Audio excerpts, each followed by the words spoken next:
Hey, y'all. I'm really sorry I'm late. I've been having some technical issues. As you can probably tell by looking behind me, I'm currently in a hotel. I'm out in Ripley. Tomorrow is the big Independence Day parade. There are a lot of events going on this evening. We hit the ground running here, hit the ground running, connected with local partisans, and and immediately went out to the area of the courthouse where most of the carnival is taking place. We gathered a bunch of signatures, and then of course I came back to my hotel room to link up with you guys here on live at 5, apparently live at 5:24. And the internet in the hotel wasn't working, and I got that going, and then there was some other sort of thing. I don't know. I often tell Todd, our IT guy, that I'm a luddite, and he tries to make me feel better and tell me that I'm not stupid. Well, I'm not saying I'm stupid. I'm just saying I'm not technologically proficient. And as my commo sergeant used to tell me in the Army, the gods of technology hate me. So anyway, that's enough of excuses. But what I wanted to talk with you about this evening is the concept of knowing someone. So I think we all know that, well, in Spanish, you say conocer, which means to either meet or to know. So do you conocer this person? Well, that can mean, have you met this person, or it can mean, do you actually know them? Are you acquainted with them? But then there's a big difference between being acquainted with someone and actually knowing them, knowing what drives them, spending time with them, understanding their intent, their character, their capabilities, that sort of thing. So what prompted this was a discussion that I had with a group of gentlemen, one gentleman in particular, at a waffle restaurant for breakfast the other day when I was out at the Bigfoot Festival. And I stopped by the table. I was wearing my Bigfoot gear except for the mask, and I just had the bodysuit on. And these gentlemen started picking on me, which is great. I love that. I love being picked on and picking back and having a good time. But one of the gentlemen, once I told him what my intent was to run for governor, he seemed to get a little angry. I mean, he was pretty worked up about it. He says, "Well, I've never heard of you. I don't know you," is what he said. I don't know you. And I said, "Well, I'm standing right here. What are your questions? I understand that you may not have heard my name before. That's fine. But I'm standing here. Let's talk." And he said, "Well, you don't have a chance to win." And I said, "That may or may not be true. But if I don't have a chance to win, it's because of one thing and one thing only. And that's because the good people who actually believe in the principles that I serve, who should stand up and support me and vote for me and tell others about me, refuse to do so because they've already surrendered. They've already preemptively surrendered and decided that it's not worth trying. That's the only reason." So of course that made him a little upset, and I apologized for upsetting him. But I said, that's a simple fact. You hold all the power. You, the people, we, the voters, we, the people, hold all the power in this government. The problem is that we don't exercise it. We don't use it. But more importantly, even when we do, we abdicate to these cabals, these political cabals, and expect them to tell us who we should vote for, tell us what our options are, tell us what's best. And the simple fact is, those cabals do not have your interest in mind when they determine what they think is best. So I think I've made that point a number of times, but let's talk about the concept of who do you, or how what do you know? What do you know specifically about a person? Who do you know? So have you, and I asked the gentleman this, he says, "Well, this other guy, your opponent, I know him." I said, "You do? So did you go to high school with him?" He said, "No." I said, "Well, have you ever worked with him?" He said, "No." I said, "Have you had dinner with him?" He said, "No." I said, "Do you go to church with him?" He said, "No." I said, "Have you ever discussed with him, even by electronic means, have you ever discussed with him what is most important to you, what your principles are, what you expect out of your government?" And he said, "No." I said, "Then how are you telling me that you know the man?" And he said, "Well, I've heard his name before." I said, okay, does that indicate that you actually know the man? He says, well, now you're just playing word games. I said, no, sir, I'm not. The word means something. Do you know the man? And his response was, well, I never shook his hand or nothing. I said, okay, well, that's fine. So in other words, you don't know him. You simply know the sound of his name. You've heard those syllables before, but you don't know what those syllables mean because you don't know him, right? And he said, well, you're just talking around in circles. I said, sir, I am not. I'm actually making a very serious and important point here, and I think I'm making it fairly clearly.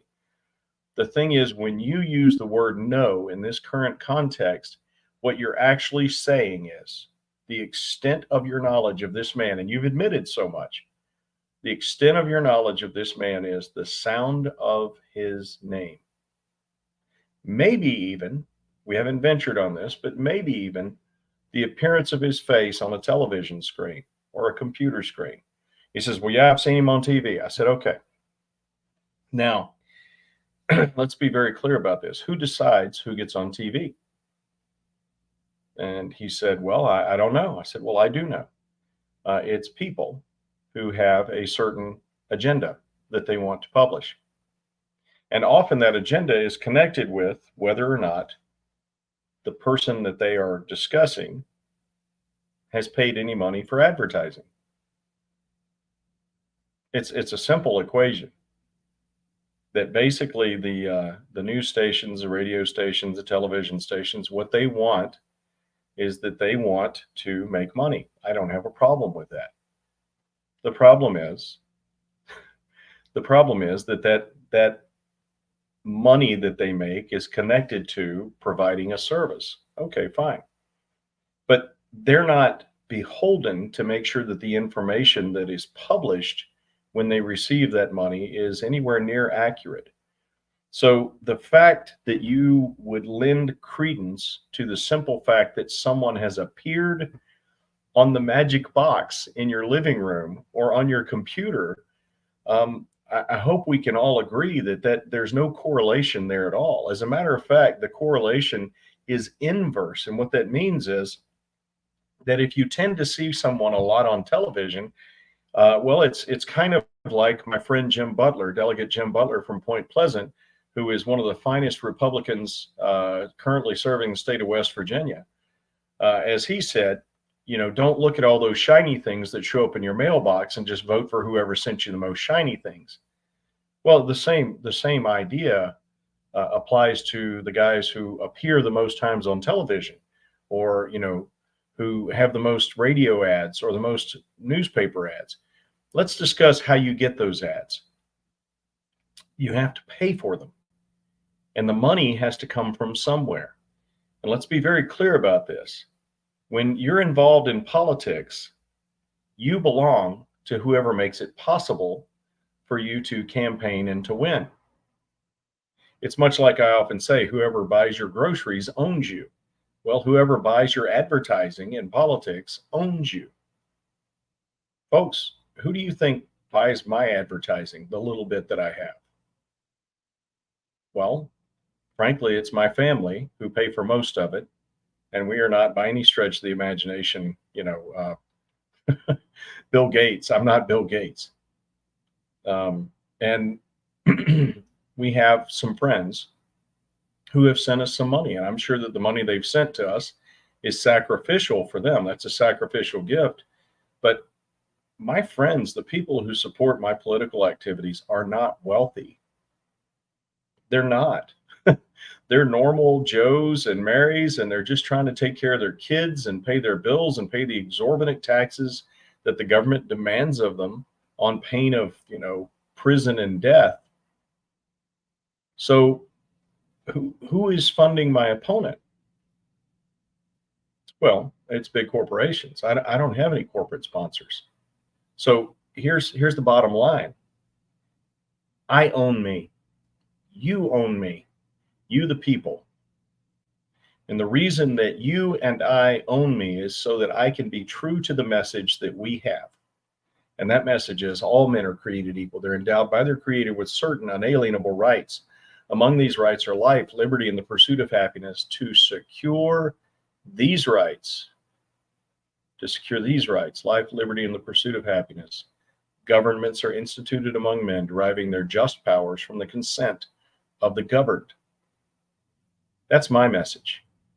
Now, you'll hear these other people who have corporate sponsors with all sorts of other messages. Oh, we're going to fix this for you. We're going to do that for you. We're going to, we're going to make the world a better place. Look, folks, they talk about the greater good. The greatest good there is your liberty, your children's liberty. That is the greatest good. That's the only reason the government exists, is to secure your natural rights and the opportunity for you to exercise those rights. All right. So the gentleman I started off discussing is a good man. I enjoy talking with him. He's smart. He's canny. He's kind of looking at things and he understands how they work. But the problem is that this has been the system for so long that people immediately associate being valid, being validated, right, with how many times you're viewed or your name is heard and all that kind of thing. So first of all, the money to make sure your face is viewed or your name is heard or your voice is heard comes directly from your corporate sponsors, unless you're like me and you just have friends who help you out. All right. So that's the first thing. The second thing is, generally speaking, the person who decides what is actually said on these ads is the candidate. Now, I will be completely honest with you. I've heard recently that someone was buying ads out here in the western part of the state and that they had been heard or seen on Fox. And I haven't yet been able to track down who said it, who published those ads. But the thing is, I haven't even seen the ads myself, so I'm not really sure. It might be, these ads might be cryptids like Bigfoot. I don't know. But the thing is, anything that comes out of my campaign, you can go ahead and assume that I engendered, that I approve of it. Okay. Now, the ones that actually come officially from my campaign, I'll actually say that this is my message. I approve of it. This is paid for by my campaign. Anything's not paid for by my campaign, I may or may not approve of, but I probably haven't had a chance to put it through an approval process. But the thing is that when you hear something that this person has paid to have said about himself, that almost guarantees that it's not completely accurate. If you've ever studied psychology, you understand that one of the first things you question is self-reporting, whatever a person says about himself. I challenge you. I welcome you. Please research me. Look into the claims that I make about myself and let me know where you find out that I am exaggerating or glossing something over or being dishonest about who I am and what I've done and what I know and where I've been, my capabilities, my character. Ask other people who know me. All right. And let me know. Let me know when I screw up. But what I'm telling you is, when you've heard someone's name a bunch of times on TV because they have corporate sponsors who own them and who tell them who they are and what they're supposed to do, and they say things like, I saved all of you. I went to the representatives of a bunch of other states and I twisted their arms and made them agree with me and forced them to go to the federal government and stand with me. And then I defeated the federal government in your name. You know that's hokum. I mean, just straight off the bat, anybody who makes claims like that, all right? It's just plain simply hokum. All right, so I hope that you get the idea that I'm communicating here. The fact that you've heard someone's name simply means that they have corporate sponsors and that they are working really hard at using the money from those corporate sponsors to promote themselves. And some people are better self-promoters than others. I'm not actually a very good self-promoter because I'm not asking you to vote for me. I don't want you to support me. I want you to support the principles of liberty. And if you support the principles of liberty, I believe that you'll see there's only one candidate who also supports those principles. All right? This is not about me.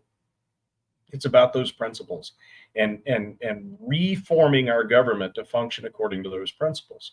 So when I talk, every now and then I'll give you a little bit of my background just to demonstrate, where I'm coming from, to give you some context. But you'll never see me beating on my chest and claiming I have conquered the world in your name. What I will tell you is what I intend to do, because I'm applying for the job and you have a right to know that. Because if my intent doesn't match with yours, you need to not hire me to do it. The problem is these other guys won't tell you what their real intent is. They pretend.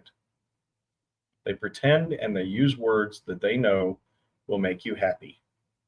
And they are not being honest with you. That's all there is to it. All right. Jason Fornwalt says, hey, Jason, good to hear from you, brother. No, man, that's it. I am not asking for a position of glory or anything like that. I have seen what it takes to be glorious. And I don't want to be glorious.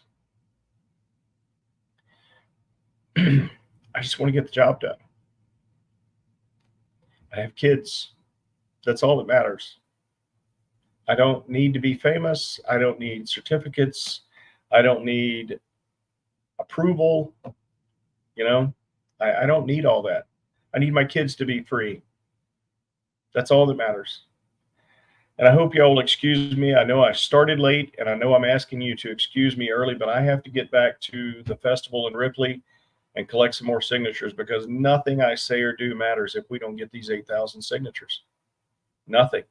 And so I'm begging you, please, please print one of these signature forms. I've got it posted on my Facebook. It's on our website. Print these signature forms. Go out there and gather some signatures for us, folks, because I will be unable to serve you if we don't get these signatures. Let me go.